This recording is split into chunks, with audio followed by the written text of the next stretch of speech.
Bonjour à tous. Merci d'être là. Donc, on va maintenant passer à la seconde table ronde de la journée sur le financement et l'émergence des investisseurs africains. Et je vous demande d'accueillir tout d'abord le modérateur Jérémy Aschdenberg, qui est directeur associé de Investisseurs et Partenaires et membre du Conseil présidentiel pour l'Afrique. Merci Jérémy. Et je te laisse présenter les panélistes. Merci à vous. Je vous en prie, asseyez-vous. Merci Samir. Bonsoir, merci beaucoup Samir pour l'opportunité qui nous est donnée de réfléchir ensemble à ce sujet important. Le panel de ce matin a illustré le dynamisme des entrepreneurs dans la technologie en Afrique, avec des exemples très variés de pays, de secteurs d'intervention, qui nous ont bien montré à quel point ça bouge. Qu'en est-il des financeurs? C'est la question qui nous est maintenant posée. Pour y réfléchir avec nous, nous avons 7 intervenants. Grégoire de Padirac, Orange Digital Venture, Ben Marel du fonds Briga Capital, Bwanda Ali de Savannah Fund, Olivier Furdel de Teranga Capital, Yves Delafont de la Banque pour le commerce et l'industrie et fondateur du réseau Africa Link, Kenza Lalou de Outliers Venture, et ai-je déjà présenté Bwanda Ali? Oui, je crois que oui. Je crois que je vous ai tous présentés. Ah, j'ai oublié Tamer, excuse-moi. Le fondateur d'Afriquity, Tamer Hamdan. Merci à tous pour votre présence. Chacun de vous va se présenter lui-même et exposer à cette occasion ce que sont vos contributions au financement des entreprises en Afrique. Et chacun de vous aura l'occasion d'aborder un sous-thème de ce thème qui est très large, qui est de savoir si le financement est en train d'émerger en Afrique au même rythme que l'entrepreneuriat. Pour ma part, je suis Jérémy Aschdenberg. Je suis directeur général adjoint d'Investisseurs et Partenaires, IEP. C'est une famille de fonds d'investissement spécialisés depuis 15 ans dans le financement et l'accompagnement des entreprises de taille moyenne en Afrique. Nous intervenons sur ce qu'on appelle le missing middle, c'est-à-dire ces entreprises qui sont trop petites pour les grands fonds d'investissement. D'une part, avec un fonds multi-pays qui s'appelle IEP Afrique Entrepreneur, qui intervient par tranche d'environ 1,5 million d'euros par entreprise en moyenne sur l'Afrique subsaharienne, et d'autre part, en accompagnant la création de fonds d'investissement pays par pays, qui, eux, interviennent par tranche de 100 000, 200 000 euros par entreprise et peuvent même commencer par des prêts d'amorçage de quelques dizaines de milliers d'euros. Et je salue la présence avec nous de Issa Sidibé, qui est l'animateur de Comoé Capital en Côte d'Ivoire, et ici même d'Olivier Furdel, l'animateur de Teranga Capital au Sénégal. Je suis par ailleurs membre du Conseil présidentiel pour l'Afrique, créé par le président Macron, qui a souhaité avoir autour de lui quelques praticiens de différents domaines en Afrique pour que nous ayons l'occasion de lui remonter des perceptions concrètes du terrain, et notamment d'entrepreneurs. Et donc très heureux d'être avec vous tous aujourd'hui pour entendre ce que les entrepreneurs ont à dire sur leurs opportunités, leurs challenges, et pouvoir remonter directement ces perceptions.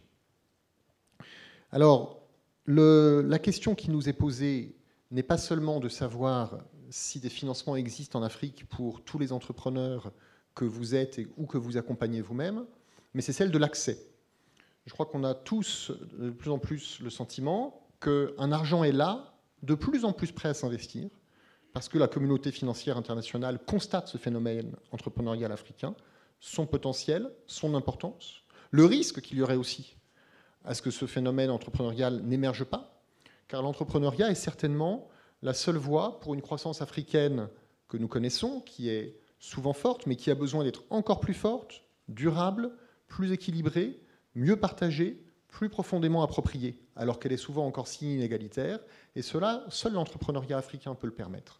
Ce capital est de plus en plus prêt à s'investir, mais comment l'acheminer jusqu'aux entrepreneurs? Comment est-ce que nous, les financeurs, pouvons nous-mêmes accéder aux grandes poches? Ça, c'est une question qui nous occupe beaucoup. Et la question qui nous occupe encore plus aujourd'hui, comment les entrepreneurs et les financeurs peuvent-ils travailler ensemble pour que plus d'entreprises aient accès à plus de capital à leur petit niveau ou au niveau des moyennes entreprises? Je voudrais te proposer, Kenza, d'intervenir en premier. Tu interviens pour Outliers Ventures. Merci de nous présenter cette activité. Tu as par ailleurs eu l'occasion d'être exposé à la pratique du capital risque dans d'autres géographies. Et peux-tu nous parler de ce que tu observes comme spécificité du financement des startups en Afrique? Bonjour à tous. Donc, je suis Kenza Lalou, je suis la Managing Partner de Outliers Ventures, comme Jérémy vient de le dire. Donc, juste pour vous donner une petite idée de ce que fait le fonds, on est un VC panafricain qui est basé au Maroc et qui investit au stade seed et pré-série A, donc dans des startups technologiques ou tech-enabled, c'est comme ça qu'on les appelle, qui résolvent des vrais problèmes dans des industries clés. Donc en gros, on se focalise sur tout ce qui est par exemple fintech, agritech, on aime beaucoup la logistique, le health tech aussi. Et donc c'est vraiment des startups qui vont leverager la technologie pour résoudre des problématiques réelles, terrain dans des industries phares en Afrique, et avec des tickets qui vont vraiment, c'est au stade, donc comme je disais, c'est 6 jusqu'à la série A, donc c'est entre 50 000 $ à 500 000 $. Et on regarde, donc nous, notre équipe est basée au Maroc, mais on regarde vraiment les écosystèmes les plus dynamiques en Afrique, à savoir évidemment les marchés anglophones, le Nigeria et le Kenya, mais aussi le Maroc parce qu'on y est, et puis l'Égypte qui est un gros marché. Et on regarde aussi l'Afrique du Sud également. Et on veut aussi vraiment regarder de plus en plus et se positionner sur l'Afrique de l'Ouest, l'Afrique francophone, parce qu'on pense qu'il y a des untapped opportunities et qu'il y a peu de financement comparé à l'Afrique anglophone. Donc c'est vraiment un second marché qu'on regarde et où là on a envie d'être également. Donc pour répondre à ta question, Jérémy, comment les spécificités du capital risque en Afrique par rapport à d'autres pays. Donc je pense déjà, c'est ce que je disais dans la thèse finalement du fonds, c'est que aux États-Unis ou ailleurs, dans des gros marchés comme la Chine, les problématiques qui sont adressées par les startups ne sont pas forcément des problématiques réelles, des vrais problèmes. Alors qu'en Afrique, je pense que le premier différenciateur, c'est que une start-up, pour vraiment faire du sens et réussir, et pour avoir un marché assez important, elle doit vraiment résoudre une problématique clé et ne pas être une innovation de nice to have. Par exemple, comme tout ce qu'on peut voir, des applications qui font des selfies ou qui vous aident à promener votre chien. Ça, c'est pas des choses qui ont du sens en Afrique parce qu'il y a encore des problèmes réels au niveau terrain à être adressés par les entrepreneurs et à être résolus en utilisant la technologie comme un des vecteurs ou pas, ou un business model innovant. Donc ça, c'est vraiment la première chose. Et donc, je m'adresse aux entrepreneurs. Quand vous pensez start-up, pensez problème. Quel problème vous voulez résoudre? Donc c'est la première des choses. Deuxième des choses, en termes de business model, je vois beaucoup plus des startups en Afrique qui lèvent des fonds en étant sur des modèles B2B plutôt que B2C.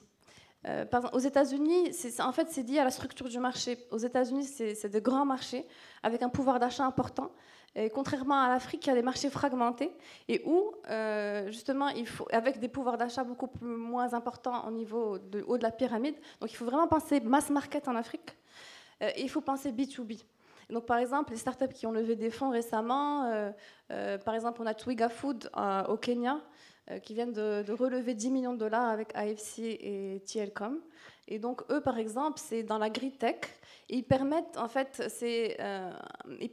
aux petits fermiers de vendre directement à des gros contracteurs en étant l'intermédiaire et donc en achetant pour eux et en revendant avec des termes déjà prédéterminés. Donc ça, c'est du B2B, même si ça adresse une vraie problématique et finalement, ça adresse des fermiers, mais avec un modèle plutôt corporate, avec des contrats en amont avec de gros clients.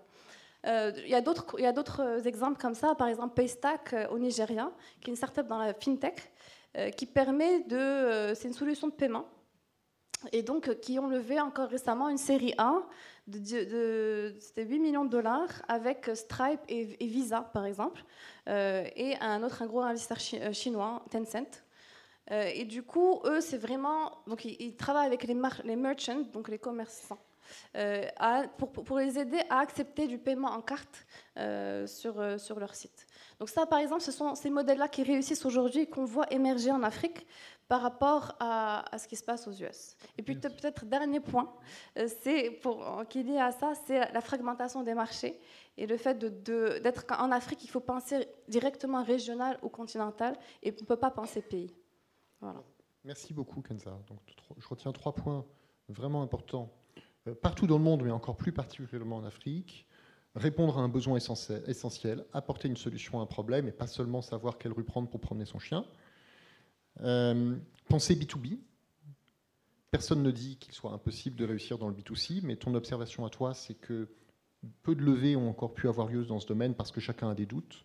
Pensez B2B et mass market, viser le volume, le très grand nombre, et donc savoir s'adresser aussi au bottom of the pyramid. Et pensez multi-pays. Pensez dès le début qu'il va falloir dépasser l'économie de son propre pays, qui sont souvent des économies relativement petites. Moi, je constate que beaucoup des entrepreneurs qui s'adressent à nous aujourd'hui sont dans cette dynamique, ce qu'on voyait beaucoup moins il y a une dizaine d'années. Et je trouve ça très encourageant et intéressant aussi d'un point de vue politique.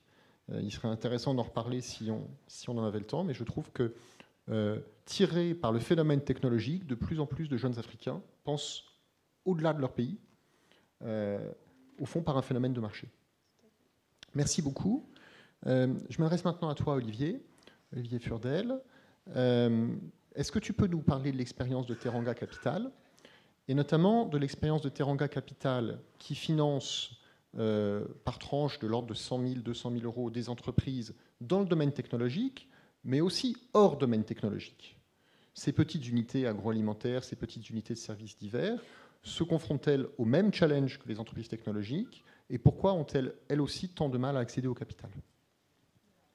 Merci Jérémy, bonjour à toutes et à tous. Donc, je m'appelle effectivement Olivier Furdel, je suis un des cofondateurs de Teranga Capital que je dirige.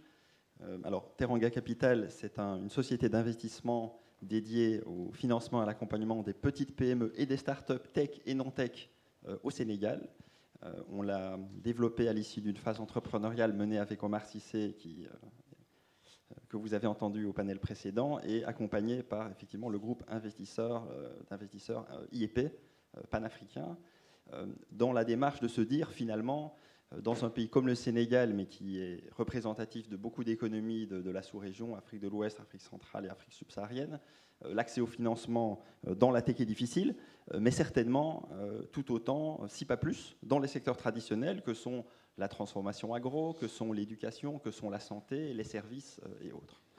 Alors notre démarche a été assez nouvelle dans ce sens où il y a une double particularité à notre modèle. Donc d'un côté, effectivement, on est généraliste, et de l'autre côté, on fait des petits tickets.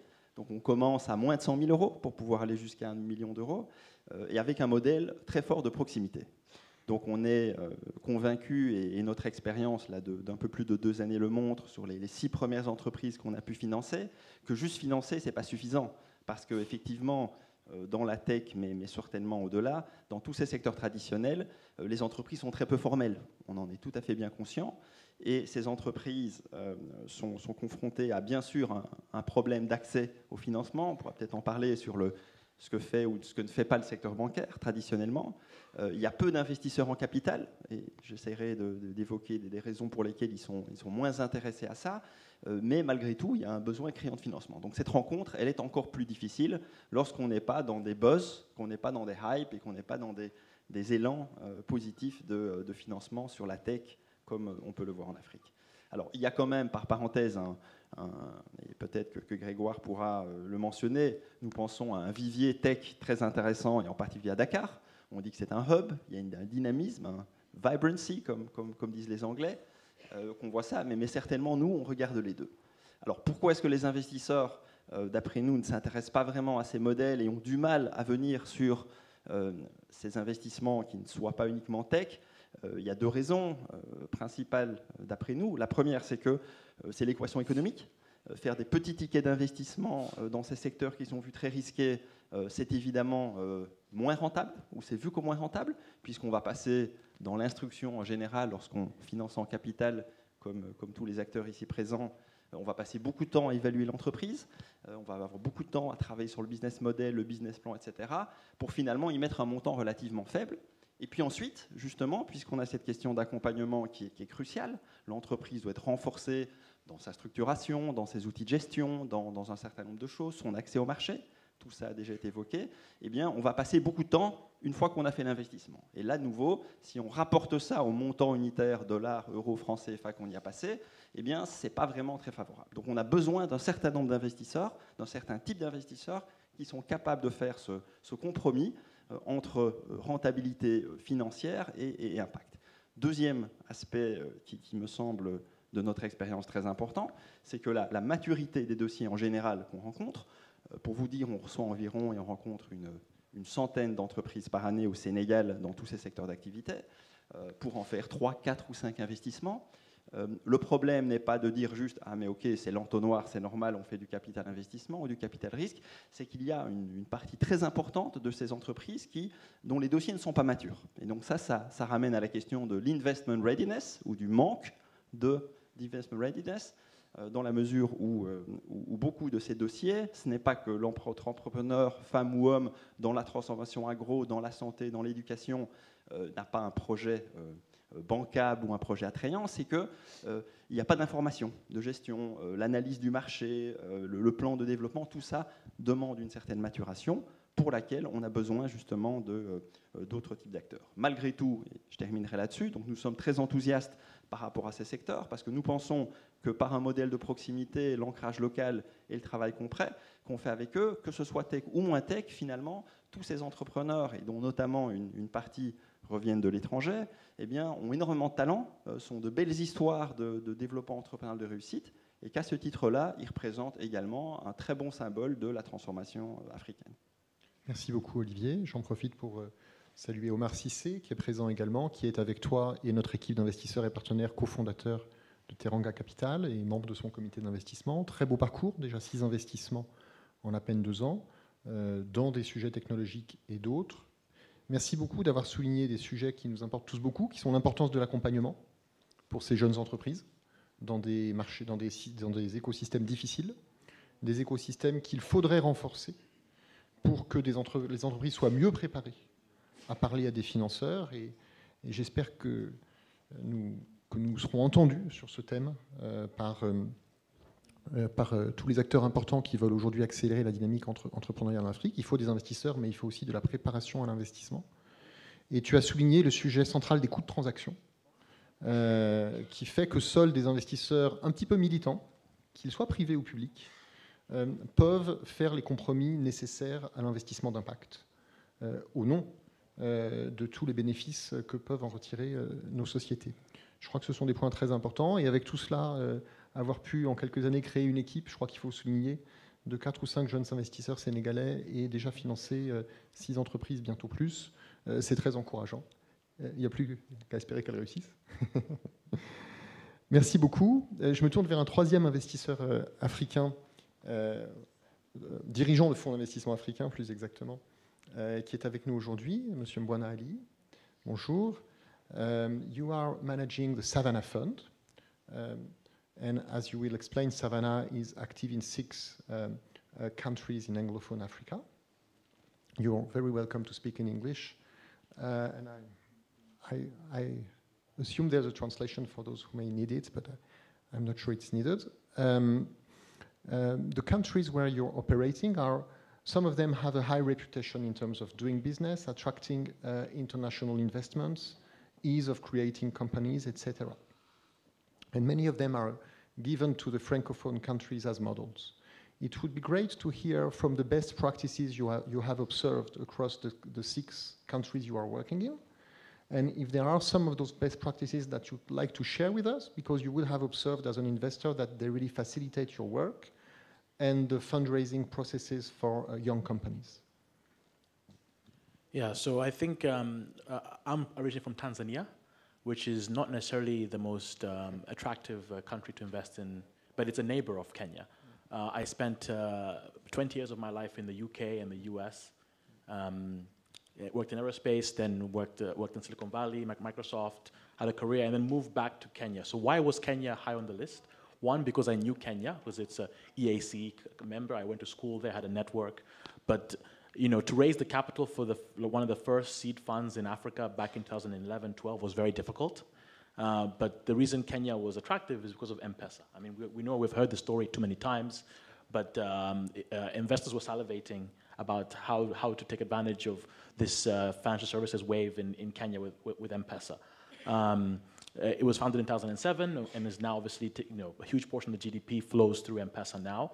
And the question is, if that was an important pillar for Kenya, what can be built next? right? And of course, there are other aspects like the rule of law. Is relatively straightforward. It's already an economic hub. Most multinationals set up their offices in Nairobi for East Africa and Sub-Saharan region. So those are all very, very attractive. Even just easy flow of capital in and out, right? So we, for example, fast forward to maybe this year, we had our first exit in Kenya, and it was relatively straightforward. There was no sort of forex issues, no capital controls. I was even surprised it went through. I was kind of shocked because, my investors were like, if you get any money out, we'll be very happy, but good luck. And so I think Kenya really, really helps with that. But actually, our fund is based in Mauritius. We use Mauritius as a base to invest into the rest of the continent, so that helps a lot. So what are the other, I found that Kenya has become very crowded now. So actually what's happened is that a lot of the capital for the region is going to Kenya, but not enough in Rwanda, in Tanzania, in Uganda. You're starting to see a little bit with maybe Jack Ma saying that he's investing in Rwanda as a hub for e-commerce and logistics, and that may change. Also, I should mention that when I started investing in Kenya, people were scared of Nigeria. But as was just mentioned, like Nigeria is now really taking a lot of, in the fintech space, logistics space. We started investing in Nigeria about 3 years after we started Kenya, and we were very scared at the time. And we actually backed some Jumia alums. So Jumia is an e-commerce company that's very well known. So some of the CEOs who left that company and started Africa Courier Express Logistics, and then also they started Supermart, a grocery store. So that softened the blow for us. So one good tip about going to a new market should be you should always try and find experienced entrepreneurs who have done it before in maybe a bigger venture, and then they can soften your blow into that country. So for example, now we're looking at Ethiopia, and of course we look at Francophone, but we wouldn't go in there cold. We'd have to find someone as a first deal that had some experience. Because your first investment in a new country will always be really instrumental in building your brand and getting that sort of, making sure you understand the country. I'll give another example of a country where no one really has invested in that I'll share some lessons is Zimbabwe, right? So has anyone invested in Zimbabwe here? So Zimbabwe for me was always an interesting country because high education level. It's during Mugabe's era in the 80s, a lot of resources were spent in the education, so a lot of sort of late 20s, early 30s to 40s aged entrepreneurs are very, very knowledgeable compared to the region, but also opportunity because it has no official currency. So we made a very interesting bet in a cryptocurrency exchange, which of course now is not so hot around the world, but back in 2015, it was definitely not seen as any sort of interesting place to invest, but they had no national currency. They were using 7 or 8 different currencies. So it was a fintech company that was doing a cryptocurrency exchange in Zimbabwe. People needed it. It was a real problem. People were using it to buy cars, so importing cars from Japan. We all know that in Africa you need a good Toyota Land Cruiser or Toyota, reliable car, maybe a Renault as well. But to import it's very hard, and if you haven't got national currency, it's very hard to kind of do business internationally. So invested in that. It did very well up until this year, but that's another example of a country where no one really looks at. But if you find a problem, you can go in and really, really make an impact. And so that's how we went into Zimbabwe. It was a really interesting. And another country I should mention that I was amazed at is obviously South Africa. It's popular, but probably not as popular as it should be. So we invested in a company called Aerobotics there, which is a drone company. And in the drone space, there's a few other companies that are well known in Africa. One is obviously maybe Zipline, which is out of Rwanda. But so both Rwanda and South Africa offer interesting examples and lessons because government is very strong in supporting that sector.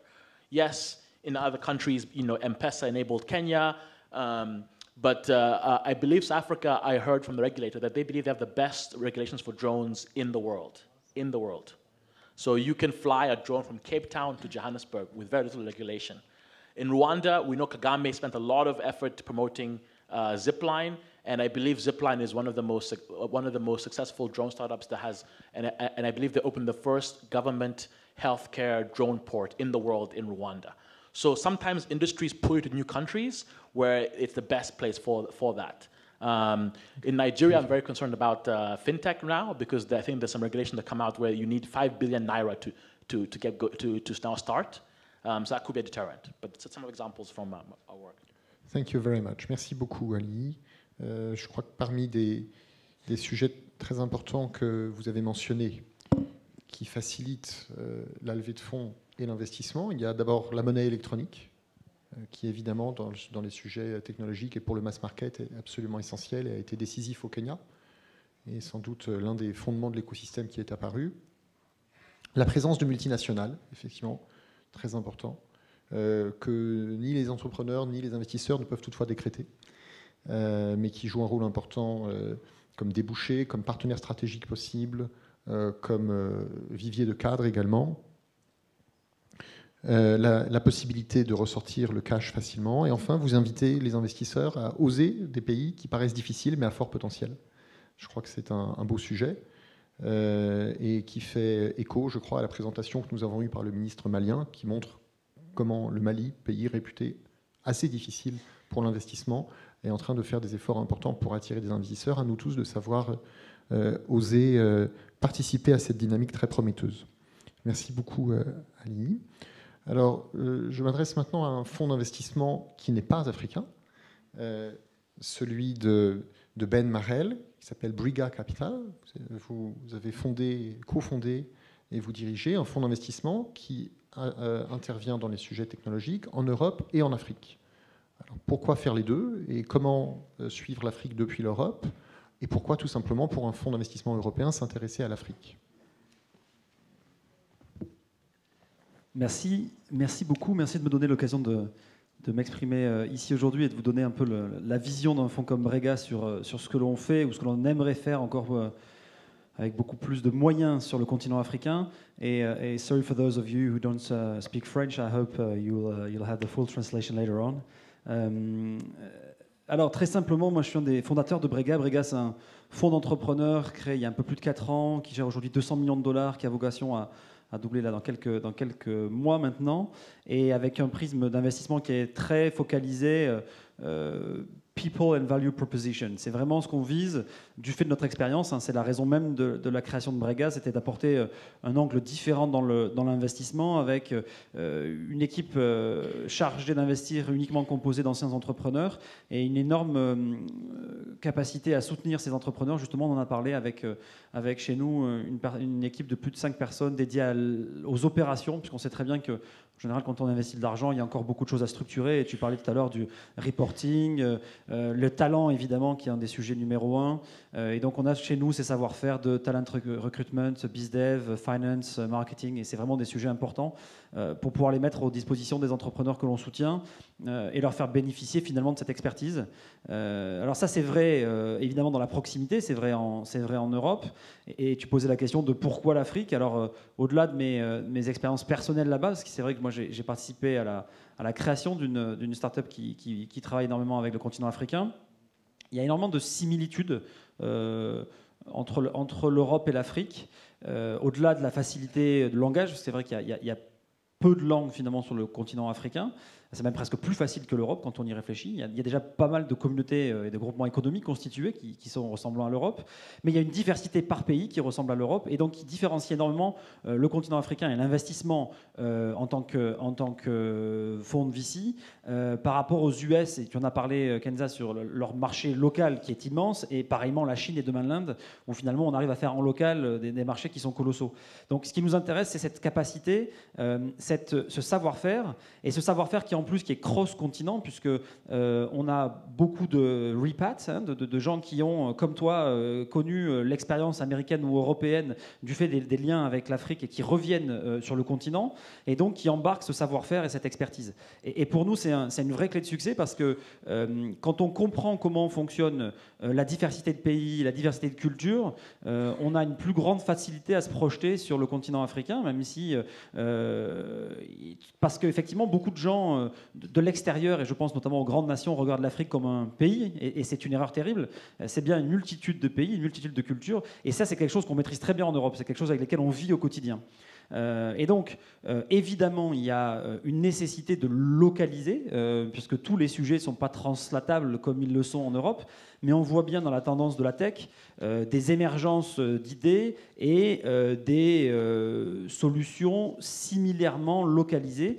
Et donc on voit bien ces sujets-là arriver d'États-Unis ou de Chine et localisés en Europe aujourd'hui et depuis quelques années maintenant en Afrique, avec cette nécessité d'être localisés. Pourquoi ? Parce que souvent elles engagent des nécessités opérationnel, local, et vous en parliez aussi, le fait de devoir créer des réseaux logistiques, on voit bien l'opposition des deux mondes entre un Facebook et un Google qui sont des solutions purement digitales, et là où les Américains ont réussi à prendre le pied, là où les Chinois ont fait le choix de construire leurs géants locaux en fermant les frontières, ça n'a pas été le cas de l'Europe et ça n'a pas été le cas de l'Afrique aujourd'hui. En revanche, créer des business de proximité, de localité, qu'ils soient opérationnels, logistiques, paiement, merchants, tout ça, ça a une nécessité. On parlait de l'agriculture, agritech, tout ça, il y a une nécessité à être local. Et c'est ça qui nous intéresse. Après se pose la question du modèle d'investissement, et je pense que ça a été évoqué brièvement. Il est certain que les modèles VC, ils sont très fortement inspirés des États-Unis, même s'ils ont été créés par un Français là-bas, et ils nécessitent de rentrer pour sortir un jour. Et ça, c'est la grande question. On voit bien qu'en Europe, c'est compliqué, que pendant longtemps, les sorties ont été cantonnées à des acquisitions de trade de faible quantum, que le marché européen de cotation est assez fermé et que les IPO européennes tech sont quand même relativement faibles, soyons raisonnables, et qu'il n'y a pas de fonds secondaires. Donc je pense que si on veut se projeter sur une diversité et une réussite du modèle de l'investissement en Afrique, il faut aussi penser à l'entièreté de l'écosystème et donc à ses sorties. Et c'est certain que les secteurs dans lesquels il y a des géants potentiels acquisiteurs, et je sais qu'on en a un représentant ici avec Orange, que sont les télécoms, où il y a pas mal d'acteurs positionnés qui peuvent être intéressés par les moyens de paiement, et les télécoms se positionnent comme banques potentielles, que ce soit les grandes banques également, qui voient émerger les fintechs et qui sont les racines même de l'économie, puisque sans paiement, il n'y a pas de commerce, et sans commerce, il n'y a pas de business. Donc tout ça, c'est des sujets qui sont prégnants, mais il faut se projeter là-dessus. Et donc, en tant qu'investisseur, on essaie de cibler ces sujets-là. Et c'est ça qui nous intéresse. Donc voilà, on a été les premiers à soutenir Techstars en Afrique du Sud sur leur sujet FinTech, parce qu'on pense effectivement qu'il y a un gros sujet autour du paiement. Et on s'apprête à annoncer aussi un nouvel investissement dans ce secteur-là. Et je suis sûr qu'il y en aura plein d'autres à venir, puisque pour nous, c'est un potentiel considérable, pour autant qu'on le prenne par le bon angle. Merci beaucoup. Et félicitations pour ce premier investissement, ce deuxième à venir. Je crois que c'est très encourageant de voir un fonds qui lève des fonds en Europe auprès d'investisseurs qui sont prêts à suivre aussi bien en Europe qu'en Afrique, pour toutes les raisons que vous avez expliquées. C'est intéressant aussi de vous entendre parler des similitudes au fond de ces marchés multi-pays et qui, par opposition aux États-Unis ou à l'immense Chine ou à l'immense Inde, doivent penser multi-pays mais doivent aussi penser très local. Et cette expression de solutions similairement localisées et au fond d'une sorte de continuum d'entrepreneurs avec ce phénomène des répats. Yves Delafont, je pense que c'est quelque chose qui doit beaucoup vous parler. Vous me parliez tout à l'heure du réseau que vous avez créé, Africa Link, pour justement créer des ponts entre des entrepreneurs européens et des entrepreneurs africains confrontés en partie à des sujets entrepreneuriaux similaires. Ce serait, je crois, rebondissant sur ce qui est intéressant que vous nous en parliez. Et par ailleurs, que cela nous mène à un acteur beaucoup plus classique, mais dont on n'a pas du tout encore parlé, qui est la banque, puisque vous êtes fondateur et dirigeant d'une banque africaine, présente, dont le siège est en Mauritanie, la Banque pour le commerce et l'industrie, la BCI. Eh bien, comment une banque regarde-t-elle ce phénomène entrepreneurial, techno en Afrique? Donc, ces deux sujets. Merci, bonjour. Convenu que j'ai 1h30 pour introduire le sujet. Voilà, et puis ensuite 2 heures pour la thèse, 3 heures pour l'antithèse, et il restera la synthèse. On pourrait commencer à l'aborder. Tout d'abord, deux remarques préliminaires. C'est peut-être de rappeler que je voudrais féliciter Samir Abdelkrim pour le travail qu'il a fait, son initiative, le fait qu'il nous réunisse ici. C'est assez exceptionnel, et surtout d'avoir réuni autant de gens qui sont dynamisants et qui nous prouvent que notre conviction africaine est justifiée et réelle. Le deuxième commentaire, c'est des chiffres que j'ai récupérés dernièrement, dont certains d'ailleurs viennent de Tamer Hamdan et de son forum sur le crowdfunding récent à Dakar. L'ensemble des fonds gérés dans le monde représente un chiffre qui est absolument non imaginable, c'est 100 000 milliards de dollars. On pourrait dire trilliards, mais ça voudrait encore moins dire quelque chose. Les besoins de l'Afrique, estimés aujourd'hui des entrepreneurs africains en termes d'investissement, représentent 350, 380, enfin les chiffres sont toujours très milliards de dollars, c'est-à-dire 0,33% des fonds gérés dans le monde. C'est ridicule et on n'y arrive pas. Là, ça, juste pour rappeler des éléments de grandeur. Alors, Banque pour le commerce et l'industrie, nous sommes en effet groupe africain. Je suis un des cofondateurs, mais seulement un des cofondateurs, et nous sommes en Mauritanie, au Mali, en Guinée et au Sénégal. Nous ne finançons pas les PME. Voilà. D'abord parce qu'une banque, c'est probablement la profession qui aime le moins le risque, parce qu'on ne dispose pas de fonds suffisants et que donc on va plutôt les utiliser chez des gens les plus riches, les plus sûrs, qu'on vit dans un environnement qui n'est pas sécure, parce que les systèmes judiciaires, l'application de la loi n'est pas toujours idéale, donc la mobilisation des garanties. On n'a pas d'informations de classification sur les informations des entreprises, donc c'est très difficile aussi de savoir. C'est-à-dire que nous ne finançons pas les entreprises. D'ailleurs, dans ces chiffres aussi que j'évoquais, 80% des PME africaines, et je vous rappelle qu'il y en a à peu près 44 millions, n'ont pas accès au crédit bancaire. Donc on a là vraiment un vrai sujet. Alors vos activités qui sont remarquables et qui répondent réellement à ce trou dans la raquette sont infimes par rapport aux besoins. Ça, il faut le rappeler parce qu'on a là l'impression que c'est remarquable, difficile, courageux, intelligent, mais c'est infime par rapport aux besoins. Donc on constate réellement qu'il y a un trou dans la raquette aujourd'hui des financements, qu'ils soient en capitaux risques, en investissement en equity ou en crédit. Il y a un trou dans la raquette majeur, incompréhensible, il est compréhensible, mais anormal. C'est entre, on va dire, le love money, qui peut peut-être aller jusqu'à 50 000 euros ou 50 000 $, c'est-à-dire l'argent des amis, de la famille, des économies, et puis les 2 millions, qui est le niveau, le 1,5 million ou le 2 millions, qui est le niveau minimum de la plupart des fonds qui sont des bailleurs de fonds, des institutions financières. On a un trou dans la raquette, comment on le remplit? Et vous ne suffisez pas aujourd'hui. Voilà, donc ça c'est vraiment une question que nous nous posons. Nous, banquiers, nous accompagnons les entrepreneurs. Nous faisons que les accompagner, on ne les finance pas aujourd'hui. Et on aimerait bien. Mais les seules garanties qu'on peut avoir et qui sont difficiles à obtenir, complexes, relativement coûteuses, vont apporter des garanties de temps en temps qui ne vont jamais dépasser 70 ou 75%. Donc on ne prendra pas non plus le risque sur 25%, puisque le risque est énorme. Le risque de crédit dans la PME en Afrique est énorme. Voilà pour la banque, on pourra y revenir tout à l'heure. Ensuite, Africa Link. Alors là, j'étais le vilain canard en tant que banquier, mais j'essaie de me racheter dans Africa Link. Alors, Africa Link, c'est 64 PME qui se sont associées pour créer Africa Link. Je n'ai pas créé Africa Link. 64 PME, dont 20% africaines, les autres européennes, majoritairement françaises, et beaucoup du territoire, puisque nous sommes nés à Marseille, dans cette perspective de Marseille, porte de l'Europe et de l'Afrique historique. Et c'est aussi une initiative qui a été portée à l'origine par la Chambre de commerce et d'industrie de Marseille, que je voudrais féliciter pour avoir initié ça, et ensuite laisser les entrepreneurs s'organiser dans une association et dont la gouvernance est purement PME. Africa Link est aussi d'ailleurs implanté, enfin a créé des comités parce qu'on peut difficilement se réunir à Marseille tous, en Côte d'Ivoire, au Maroc et le mois prochain en Mauritanie et au Sénégal. Donc notre objectif, il est de développer des comités qui partagent nos valeurs. Parce que l'idée, c'est quoi? Deux convictions au départ. La première, c'est que l'Afrique est le prochain moteur de la croissance mondiale. C'est pour moi une évidence.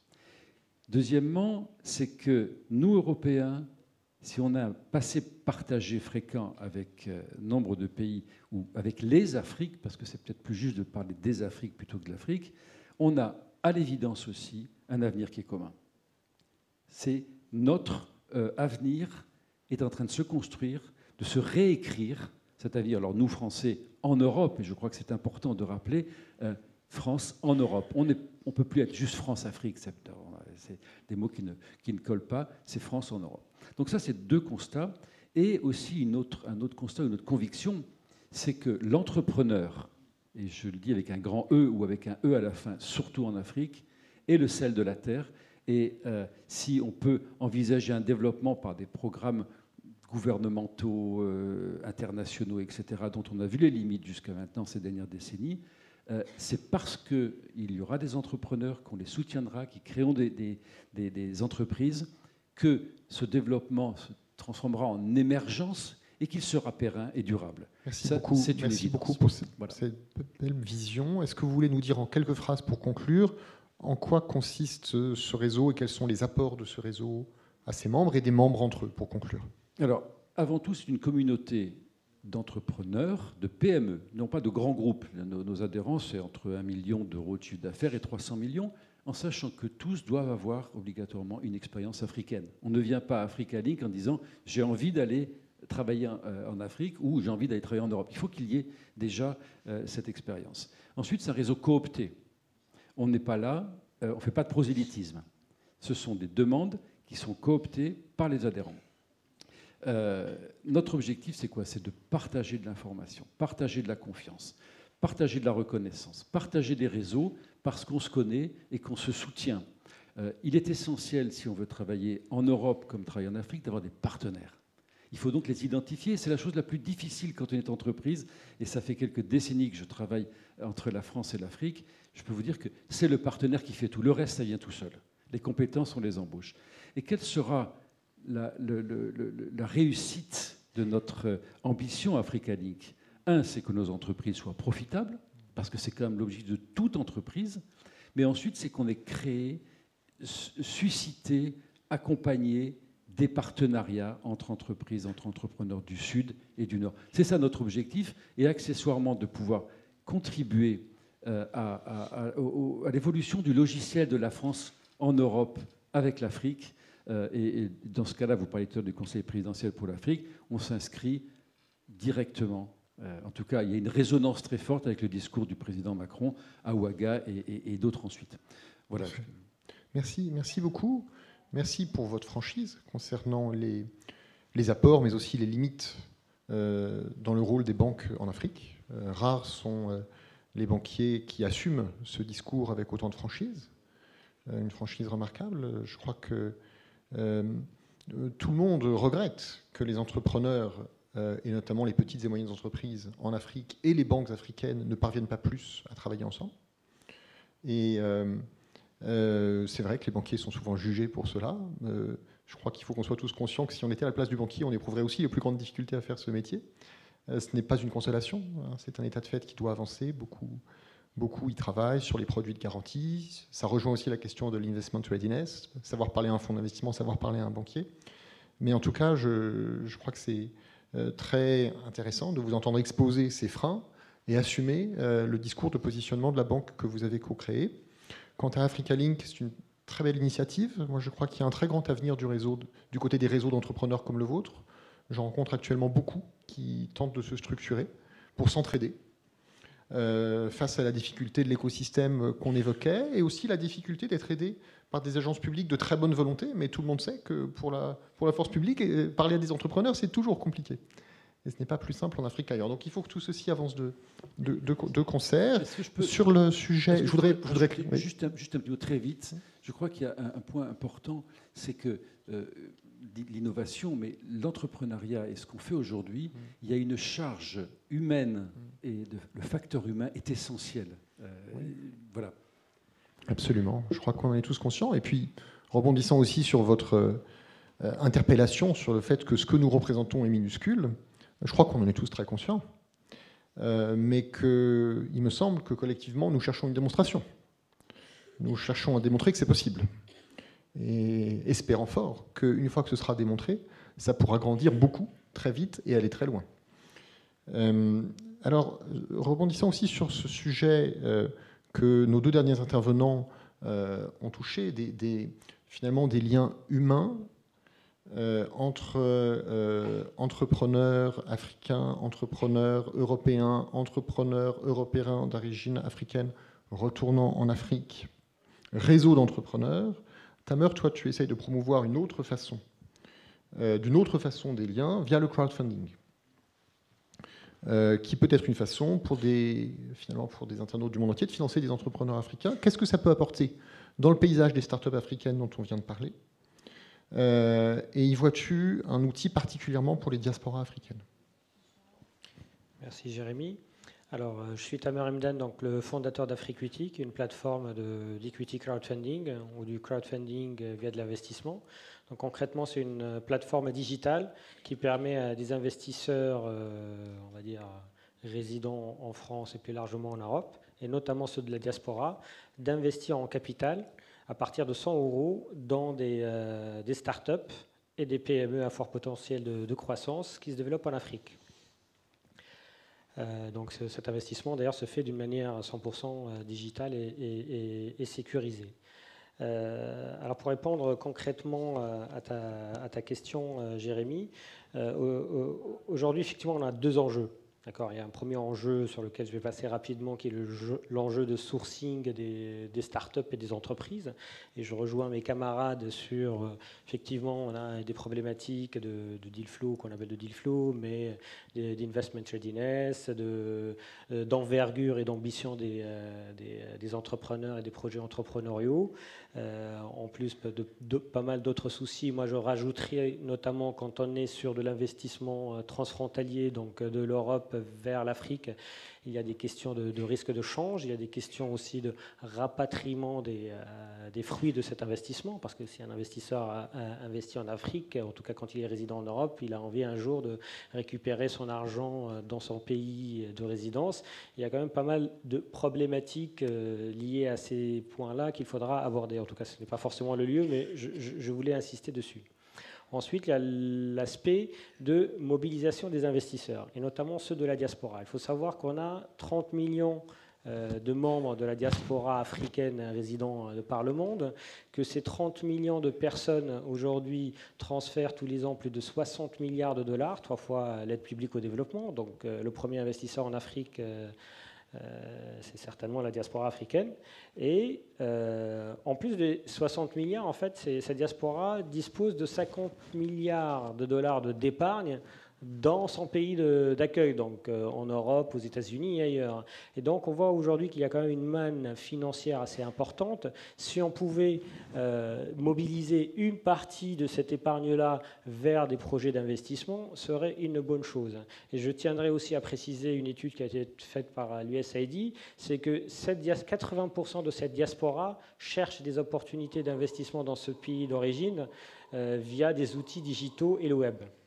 Donc tout de suite, je pense qu'on est bien positionné en tant qu'outil digital, comme le crowdfunding, pour mobiliser cette diaspora et l'aider à affecter, à flécher une partie de son épargne vers des opportunités d'investissement, que ce soit des startups ou des PME. Alors, si tu permets aussi, Jérémy, je vais aussi aller plus loin. Effectivement, aujourd'hui, on a cet enjeu de mobilisation, comme tu l'as dit tout à l'heure, de grandes poches d'argent pour avoir des ressources financières pour financer les PME et les startups. Bon, nous, on essaie de chercher ces petites poches plutôt que les grandes poches. On est plus orienté vers les particuliers. Mais je pense aujourd'hui, il ne faudrait pas qu'on se prive de l'épargne locale africaine. C'est bien beau toujours d'aller chercher l'argent auprès des banques de développement, des grandes institutions ou de la diaspora. Mais si les Africains eux-mêmes ne commencent pas à financer les PME et les startups africaines, on ne va pas s'en sortir.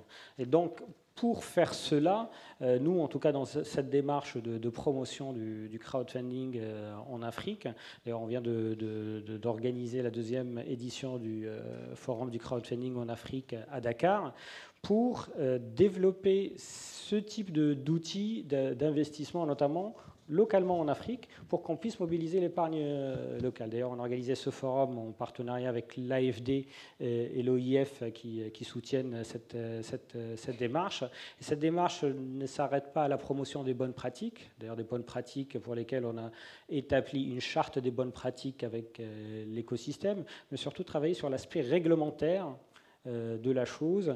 Et donc aujourd'hui, on a mis en tout cas autour de la table la BCAO et le CREMF pour pouvoir travailler sur ces sujets réglementaires.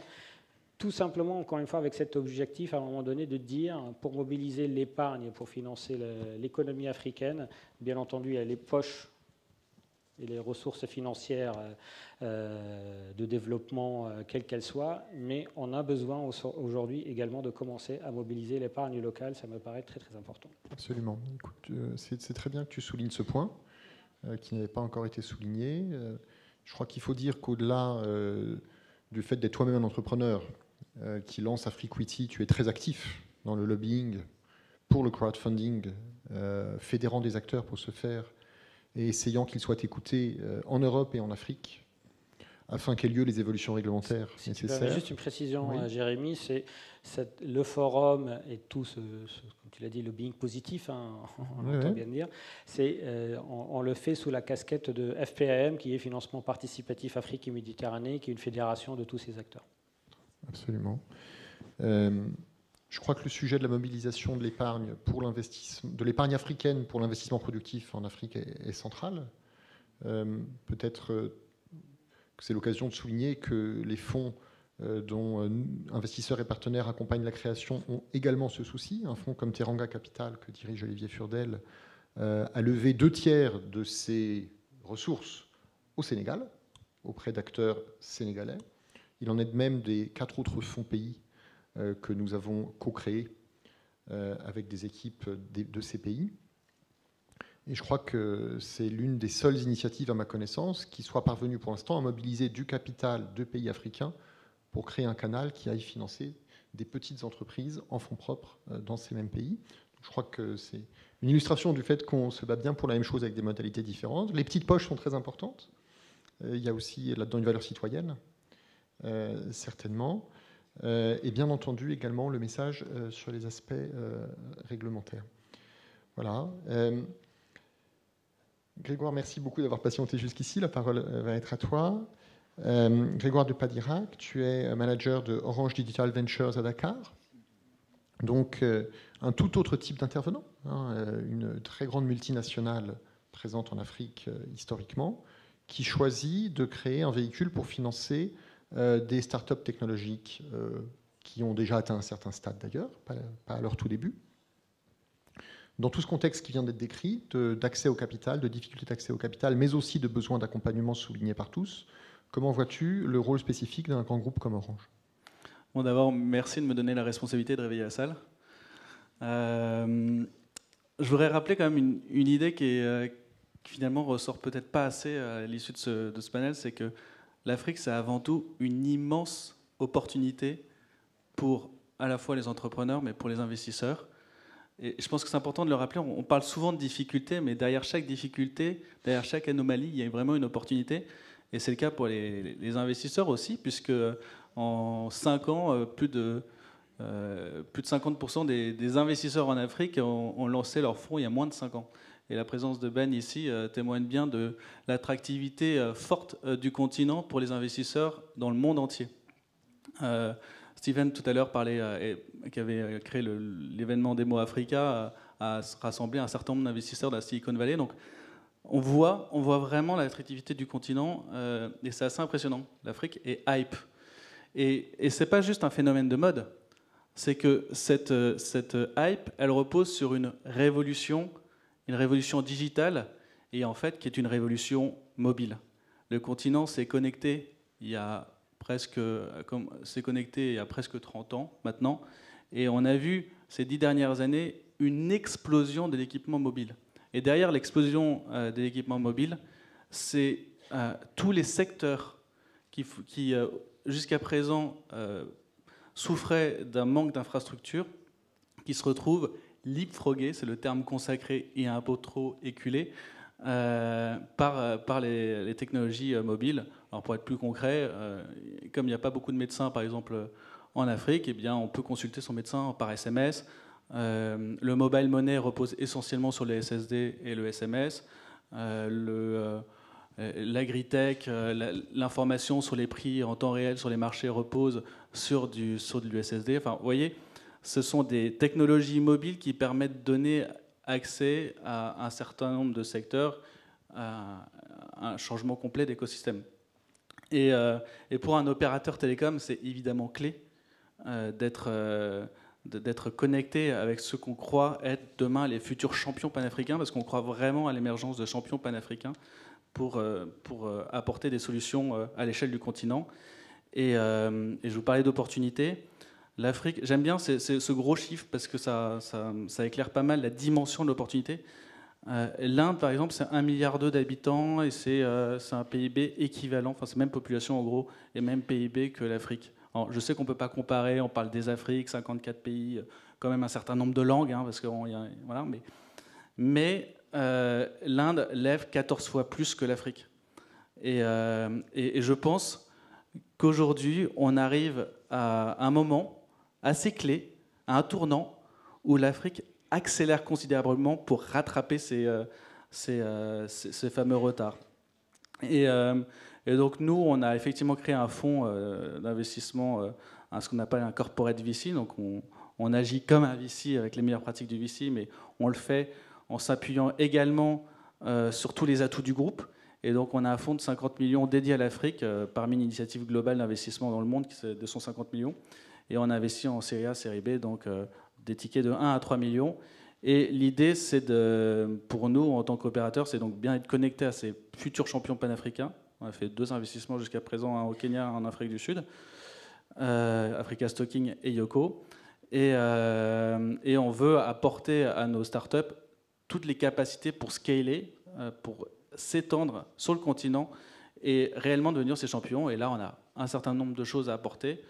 Vous imaginez bien qu'un opérateur telco a des capacités, peut donner accès à ces startups aux clients, ce qui est un énorme enjeu en Afrique. Donc à travers soit nos technos, soit notre réseau de distribution, on a à peu près 700 000 vendeurs sur le terrain, dans nos 21 pays, où on peut donner accès à nos solutions de paiement, ce qui est aussi là un enjeu énorme dans des économies où 95% du paiement est cash, sauf dans quelques exceptions comme le Kenya. Alors le mobile money se développe grâce au telco, donc on peut apporter ça. Et puis on a de la data, enfin on a un certain nombre d'assets qui vont permettre à ces startups d'apporter les best in class, des solutions best in class. Ce serait vraiment un gâchis que l'opérateur garde ses assets pour lui. Et c'est un enjeu énorme pour les startups de pouvoir s'appuyer sur ces assets pour vraiment scaler. Merci beaucoup.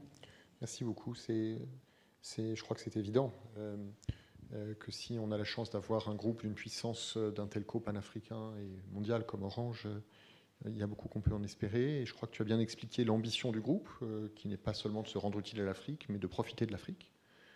Donc de créer des partenariats qui vont être mutuellement bénéfiques. Je crois que c'est bien dans cet esprit qu'ont envie de travailler la plupart des entrepreneurs africains que nous rencontrons, et en tout cas que moi je rencontre. Et on comprend aussi que vous investissez à partir d'1 million d'euros ou de dollars par entreprise jusqu'à 3 millions. Et comme on se le disait toi et moi tout à l'heure, une question qui reste posée est un petit peu celle des entreprises qui ont déjà commencé à faire leurs preuves, mais ne sont pas encore prêtes à lever des sommes pareilles. Je crois que Outliers est un petit peu plus sur ce chaînon-là, si je l'ai bien compris. Je crois que c'est un chaînon qui reste à renforcer. Tu parlais d'une accélération, je crois qu'elle est dans les chiffres. Une étude publiée par Partech, que beaucoup d'entre vous avez sans doute vue, a établi que 124 startups ont réussi des levées de fonds en Afrique en 2017 pour un total de 560 millions de dollars. C'est epsilonesque à l'échelle de l'Afrique et encore plus du monde, mais c'est une accélération. Je précise que cette même année, les levées de fonds des grands fonds d'investissement sur des financements plus classiques ont reculé. Donc il y a un phénomène propre aux startups technologiques au sein des levées de fonds africaines. Tu soulignais enfin que l'Afrique est avant tout une terre d'opportunités et qu'on parle trop des difficultés. J'espère que ce n'aura pas été le cas de cette table ronde. C'est un équilibre que je trouve personnellement toujours très difficile à trouver. Et il ne se termine presque jamais une table ronde sans que certains intervenants ou certains dans le public ne trouvent qu'on a été beaucoup trop positif, alors que l'Afrique est dans des très grandes difficultés et qu'il faut se souvenir que plus de la moitié de la population africaine vit encore dans la pauvreté, même si ce ratio a commencé à diminuer, ou viennent nous dire qu'on n'a parlé que des difficultés alors qu'il y a tellement de choses qui bougent en Afrique. Donc écoutez, j'espère que notre panel aura été suffisamment équilibré sur ce plan-là. Je pense que ce qui nous réunit, c'est qu'on est des gens qui croyons très fort dans la croissance africaine par l'entrepreneuriat, mais n'oublions jamais que beaucoup de choses restent très difficiles pour un très grand nombre d'Africains. J'espère qu'on a encore le temps pour prendre quelques observations ou questions dans la salle, plutôt des questions si vous voulez bien. Je ne sais pas jusqu'à quelle heure on peut continuer étant donné qu'on a commencé très en retard, mais puisque personne ne vient nous interrompre, je propose à ceux qui le veulent de poser des questions jusqu'à ce qu'on nous arrête.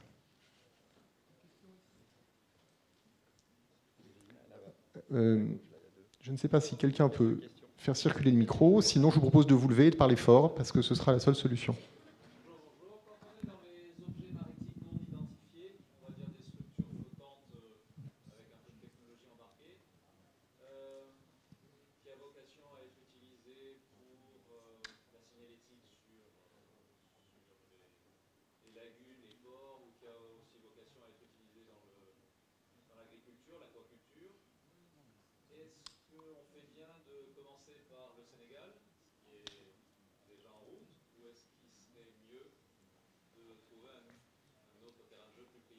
Alors là, on a une question très spécifique. Avons-nous des experts sectoriels dans ce panel? On a en tout cas quelqu'un qui connaît bien le Sénégal. 2 d'entre vous y sont basés. Peut-être prenons-nous 3-4 questions quand même. Oui. Bonjour, Momar Fall du Sénégal. Tout d'abord, merci pour la qualité. Vous pouvez peut-être répondre à monsieur aussi. Votre prédécesseur demandait s'il avait raison de commencer dans votre pays. Alors bon, moi je suis là pour chercher de l'argent. Hein. Bon, voilà, c'est différent. Vous avez raison, chacun son business. Voilà, donc, enfin, monsieur veut vous mettre en réseau, donc je sais pas. Bon, mais parfait. Donc, je voulais vraiment vous demander, en tant qu'œil d'expert, quelle est la baguette magique que vous donnez à ces entrepreneurs sociaux qui sont là, qui, pour la première fois, sont des startups, donc jeunesse, qui innovent et qui doivent essayer de jouer sur un équilibre entre le social et la rentabilité économique pour éviter effectivement les dérives de mission qui, dès qu'un bailleur rentre, en général, on voit des expériences qui se passent où on change de mission pour aller beaucoup plus vers la rentabilité économique. Je vous remercie.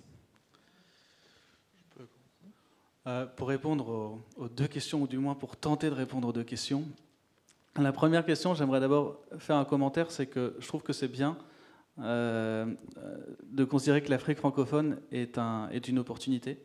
Donc, sans répondre précisément à la question de Dakar ou Abidjan, qui est votre question, je pense qu'elle dépendra plus des partenaires que vous rencontrerez que réellement des ingrédients.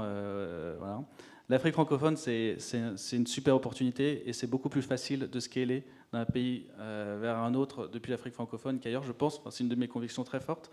Et là, vous avez un environnement assez stable d'un point de vue monétaire, d'un point de vue légal. Certes, il y a des difficultés, mais au moins, vous avez un code qui est très semblable d'un pays à l'autre et avec un certain nombre d'accords multilatéraux et bilatéraux qui permettent plus facilement d'aller d'un pays à l'autre. Donc, je pense que vous avez raison de viser, de commencer par cette partie de l'Afrique qui va attirer de plus en plus l'attention. On en a parlé un peu ce matin, mais ça, on va pouvoir l'observer dans les mois à venir. Pour la deuxième question, juste un commentaire. Je pense que quand on jusqu'à présent, on a vu beaucoup d'entrepreneurs essayer d'adresser des enjeux sociétaux à travers un pitch social business. Et je pense que de plus en plus, on va voir des entrepreneurs qui vont adresser ces problèmes sociétaux en mettant en avant l'opportunité business. Et je pense que la prédominance des fonds d'impact jusqu'à présent va probablement un peu reculer en faveur d'investisseurs orientés par des enjeux de rentabilité financière. Et je pense que c'est une bonne nouvelle pour le continent. Parce que le continent, comme je l'ai dit tout à l'heure, est vraiment une opportunité business. Et ça veut dire que c'est bien le signe qu'il y a une émergence tangible. En revanche, effectivement, quelle est la boîte magique? Je pense que ce qu'on observe, et notamment au Sénégal où c'est frappant, c'est l'importance des acteurs publics qui commencent à vraiment se mobiliser, qui investissent des fonds, notamment en amorçage, pour essayer de dynamiser les écosystèmes. Alors ça reste des initiatives fragiles, soumises aux aléas électoraux, mais néanmoins, dans tous les pays, et notamment dans ces pays-là, Sénégal, Mali, ENCO, il y a des vraies initiatives concrètes qui existent. Merci. Je crois que Tamer souhaitait également intervenir. Et malheureusement, on m'informe que ça sera la dernière question. En quelques mots, peut-être pour répondre aux deux sujets qui ont été évoqués. Le premier, moi, mon expérience d'entrepreneur, c'est qu'il n'y a pas de mauvais endroit pour démarrer, pour autant qu'on ait les talents et les premiers clients. La grande question, c'est après arriver à se projeter très vite dans d'autres zones qui peuvent être plus opportunes. Et je prends pour exemple la start-up portugaise Farfetch qui a été cotée au Nasdaq, qui est pour moi un excellent exemple aussi. Et je reprends le parallèle Europe-Afrique. Et donc on peut démarrer dans un petit pays, ou en tout cas dans un pays, pour aller se projeter très vite en dehors. Donc moi je pense que ce qu'il faut garder en tête, pour autant que vous ayez au Sénégal les talents pour votre société et les premiers clients. Et ensuite, il n'y a pas de baguette magique, il faut résoudre des problèmes qui fâchent et qui font mal. Donc à partir du moment où on arrive à tacler des sujets qui sont des sujets de fond, et tu les as soulignés tout à l'heure, il y a toujours des entrepreneurs, des financeurs pardon, pour soutenir ces projets-là. Et je pense qu'avant de créer une boîte pour être financé, moi, mon expérience, encore une fois, c'est vraiment de créer des boîtes pour changer le monde de vos clients, le monde de vos utilisateurs. Et naturellement, ensuite, le financement vient pour autant qu'il y ait de l'usage et un véritable besoin répondu. Rapidement, 2 éléments de réponse pour la question sur le social business. Effectivement, nous, on voit aujourd'hui, notamment au niveau des particuliers de la diaspora, il y a un intérêt fort pour les projets à impact. C'est vraiment ça ce qu'ils cherchent aujourd'hui. Donc, c'est bien, en tout cas, de mettre en valeur toujours l'impact au-delà de l'aspect financier. Mais je rappelle aussi, de l'autre côté, c'est que, et c'est ce qu'on voit parfois dans les projets de social business, c'est qu'on espère, dans social business, il y a business aussi, et qu'on oublie assez souvent de mettre en avant aussi la solidité financière de son entreprise et les perspectives financières, mais s'il y a un équilibre à chercher. Donc c'est toujours un équilibre compliqué à avoir, mais dans le discours, il ne faudrait pas toujours privilégier l'un par rapport à l'autre. C'est aussi un équilibre dans la communication sur les impacts, mais aussi sur les éléments financiers. Pour finir, je vais me donner la parole à moi-même pour également essayer d'apporter un éclairage et conclure. Oui. Jérémy, est-ce que je peux répondre à monsieur qui est là sur sa question très précise sur... Je viens de me donner la parole à moi-même et tu m'interromps. Pardon ? Quand même gonflé. Oui, bien sûr. Excuse-moi, j'ai pas entendu. Je t'en prie. Juste dire à monsieur qu'il doit être primo-exportateur, donc il cherche. Il y a des partenaires potentiels. Vous avez les conseillers du commerce extérieur, dont le président est dans la salle d'ailleurs, mais aussi des confrères. Vous avez dans la région Mobilis, qui est dans le même secteur, ou après bien sûr Phare et Balise. Voilà. Merci beaucoup. Sur le sujet de l'entrepreneuriat social, je crois que c'est en quelque sorte une reformulation de ce qui a été dit. Je crois que la question que doit se poser aujourd'hui un entrepreneur qui veut avoir un impact social est principalement sa capacité à proposer à la clientèle sur laquelle il veut avoir un impact un produit qui lui est utile à un prix qu'elle peut payer. Voilà. Et si vous arrivez à trouver cet alignement-là, à un prix qu'elle peut payer et qui laisse une marge, si vous arrivez à cet alignement-là, vous avez résolu votre problème. Plus vous grandissez, plus vous faites de marge et plus vous êtes utile. Et dans ce cas-là, la question du choix se pose de moins en moins. Elle se pose, parce qu'on pourrait toujours parfois faire plus rentable en visant une autre cible. Mais si vous arrivez à définir cela, ça veut dire qu'il faut définir un couple produit-canal de distribution innovant. Et c'est souvent ça le nœud du problème stratégique qui se pose aux entrepreneurs sociaux, c'est que comme ils visent une clientèle qui a un très faible pouvoir d'achat, il faut définir le couple produit à faible prix, laissant une marge avec le bon canal de distribution. On voit beaucoup d'initiatives qui réussissent très bien dans ce domaine aujourd'hui et qui offrent un grand avenir. Et là, on est dans un alignement d'intérêts et non pas dans une activité lucrative, à côté de laquelle il y a une activité philanthropique plus ou moins assumée qu'on risque d'abandonner un jour. Peut-être sous l'influence d'un investisseur, mais peut-être pas. C'est encore un autre sujet. J'ajouterais qu'autour de la terminologie des fonds d'impact qui a été évoquée, il y a beaucoup d'ambiguïté aujourd'hui qu'il faudrait essayer de clarifier. Dans le cas d'investisseurs et partenaires, nous acceptons la terminologie de fonds d'impact qui est apparue après que nous ayons commencé nos activités. Nous sommes des fonds qui finançons des PME. Et des PME qui doivent être rentables. Et plus elles ont d'impact, plus nous sommes contents. Nous cherchons cet alignement. Et avec chaque PME avec laquelle nous travaillons, nous cherchons à amener l'entrepreneur à réfléchir à toutes les opportunités où il pourrait mieux aligner sa rentabilité et son impact et gérer ses risques, parce que les PME font aussi courir des risques sociaux, environnementaux et de gouvernance. Voilà, j'espère qu'on aura finalement été très long dans la réponse à seulement 2 questions. Je crois qu'on doit en finir, Samir m'a fait signe. Merci à tous les intervenants. Merci à tous pour votre attention. Les débats vont se poursuivre. On espère tous pouvoir continuer avec vous la discussion. Merci beaucoup, Jérémy. Merci à tous les panélistes. Bravo à vous. Merci à vous.